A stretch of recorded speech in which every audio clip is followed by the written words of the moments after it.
You know that moment when you sit down to study, open your textbook, and within minutes your brain's ready to check out. Suddenly, even the most boring things seem fascinating. The sky, the walls, your phone. But have you ever had to force yourself to play a game? I remember the nights spent on GTA, Rocket League, Minecraft, Fortnite, simply immersed in a game with my friends, chasing win after win. The hours just disappeared. I knew I should have been getting sleep, but did that stop me? No.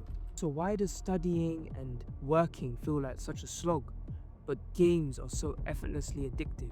What if you could tap into that same feeling?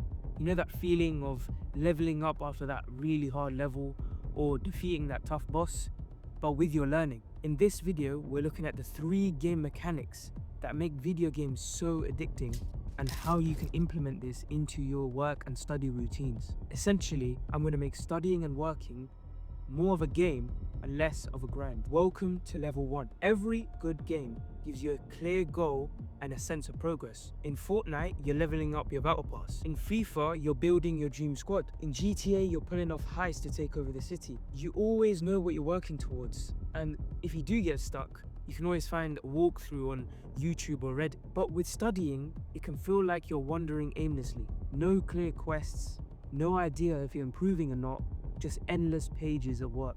It's no surprise that you, me, and many others feel so lost. So here's your first unlock.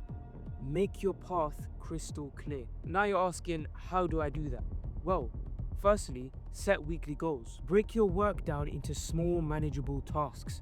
For example, finish 2 pages or complete 20 practice questions. Then, track your progress. Create a simple tracker to visualize how far you've come. Think of it like your own XP bar. And of course, don't forget to pause and reflect. If you ever feel stuck, take a minute to review your progress. What have you achieved? What needs more work? When you have it all laid out like that, it's so much easier to find the motivation and have actionable steps to reach the next step in your goals. Think of it like pausing before a new level and checking your stats. You need to make sure you're ready for this particular level. And that is exactly what you need to be doing, not just in work, but in life as a whole. Just like in games, you're not lost, you're just leveling up. So with that, you have unlocked level 2, low risk, high reward, learning through trial and error. In games like Rocket League or Minecraft, messing up isn't such a big deal.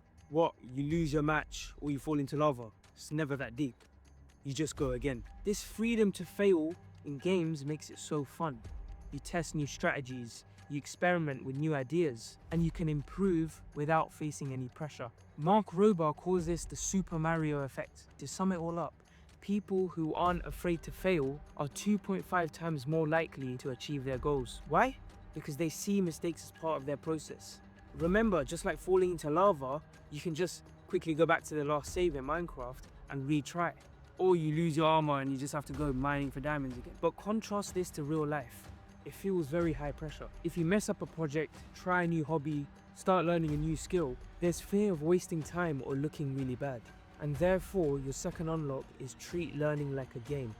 High risk, high reward. Firstly, set bite-sized challenges. For example, instead of aiming to master content creation, work on one technique at a time. Second, view mistakes as feedback. Just like respawning on Minecraft or restarting your mission on GTA or running it back on Fortnite, you need to see failures as a chance to improve. And then finally, track your small wins. Keep a log of every little success you make, whether it's nailing a skill, solving a tough question, or completing a tough chapter. Each of these is a chance to take the pressure off the actual end goal. David Goggins likes to use the analogy of a cookie jar, which is basically all the past wins he's accumulated, which he can dig his hand into when he needs to get into the right frame of mind. When you take pressure off and focus on progress, learning becomes a lot less intimidating. So with that, you've now unlocked level 3, healthy FOMO. Let's just be totally honest.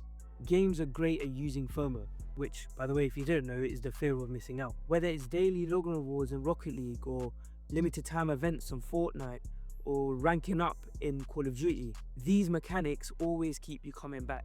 Unfortunately, learning doesn't naturally come with these built-in rewards and flashy leaderboards. No one's giving you a kill streak for doing any work consistently. And I get it, working alone, it can get really isolating. So that's why your third unlock will help you with all of this. And that is creating healthy FOMO for your work. Firstly, gather like-minded people. I like to think of it like squadding up with your friends or teammates who are working towards a similar goal. It's also important to remember that they have to be in the similar part of the progression point to you. If you're playing Rocket League, for example, you're not going to team up with a bronze to try and defeat grand champs. You need to team up with people who are in the same rank as you. Knowing that they're making progress keeps you motivated because you don't want to fall behind. Secondly, set challenges. Just like in games, each of you have your own objectives to fulfill. You need to do this with the squad that you've just built. You're going to want to do better than them and they're going to want to do better than you. It's literally a win-win scenario. Thirdly, use a streak app. A few examples that come to my mind are tools like Habitica or Duolingo.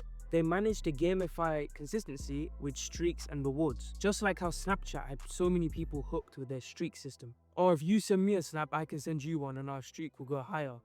It's so pointless, but the fact that it was there made us so addicted to it. All of these apps create a FOMO of missing a single login day. You can do that with your studying or your learning. If you manage to tick off days on your calendar and you see a few days where you weren't able to do the work that you wanted to do, it kind of annoys you. Well, at least it annoys me. The fourth part of this is to reward yourself. Again, don't make it a grind. After hitting a certain milestone, reward yourself. A snack, a break, a cheeky little gaming session. But just one thing, keep it proportional. For example, if you finish flashcards, that doesn't warrant you buying a PS5. Just make sure the reward actually matches the task that you've done. And by adding these game-like elements, it becomes less of a chore and more like a challenge you really want to win. And that's it. You've unlocked the third skill and you've passed the third level. Sometimes a bit of external motivation, like rewards, streaks, or study groups, is all we need to push us further and be more consistent with our habits. And once you conquer that final boss, whether it's an exam or a project or a personal goal, the sense of achievement will be unlike anything else. More than finally defeating the Ender Dragon, more than finally being able to rank up in Rocket League, more than winning a game in Call of Duty, more than ranking up in a battle pass in Fortnite. Why? Because as I've said, it's high risk, high reward. In games, the same way that you can respawn makes it less valuable to actually try your best the first time. That's why in life, when you only have one chance, it's so valuable. But remember, that moment of satisfaction isn't just for video games. With consistency, learning from failure, and tracking your progress, you can hit the same level of fulfillment. So take what you love about games and translate it into your studies with the 3 main tips I brought you here. Build habits, stay consistent, and watch how satisfying real progress can be. Which of these tips resonated with you the most? Drop a comment below to let me know. Now on the topic of progress and habits, why not check out this video which goes through my top 5 habits that brought me here and will take me further in life. But before you do that, make sure you like and subscribe and let's keep leveling up together. Now go ahead, I'll see you there.